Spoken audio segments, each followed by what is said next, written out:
Premier gros couac, première crise politique pour Emmanuel Macron, le ratage des investitures. 428 noms, une bonne dizaine déjà retirés parce qu'il y avait des erreurs, des gens qui n'étaient pas d'accord ou qui n'étaient pas au courant, et surtout la crise avec François Bayrou, due à plusieurs phénomènes qui auraient pu être évités. Des tambouilles locales, par exemple ce que Gérard Collomb et Michel Mercier, le centriste, ont mijoté dans leur coin autour de Lyon et qui semblent fâcher tout le monde. Pas vraiment de renouvellement, plutôt l'assise toujours plus forte du pouvoir colombiste dans le Rhône, à l'abri de la vague macroniste. Et puis, l'impression que Bayrou avait les yeux plus gros que le ventre, qu'il voulait beaucoup plus d'élus que ce que Macron voulait lui donner, et surtout qu'il voulait des battus. Oui, des candidats que l'on présente au premier tour, qui n'ont pas grande chance, mais qui rapportent des sous en récoltant des voix, puisque le financement électoral en France, le financement des partis, repose sur les voix faites au premier tour des législatives. Et puis cette impression que derrière l'affaire Valls se cache une reprise en main de la Macronie par de vieux caciques socialistes. En effet, Valls est préservé, il n'a pas de candidat République en marche en face de lui.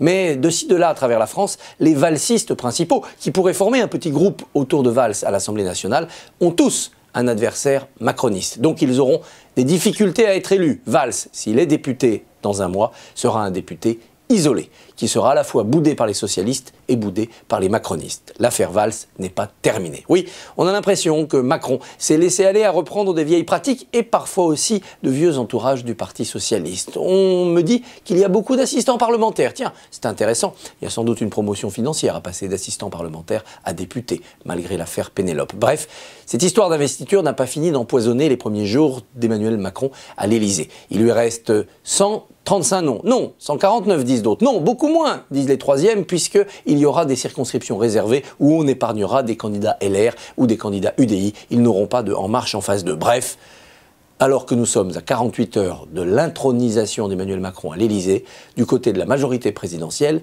c'est la pagaille.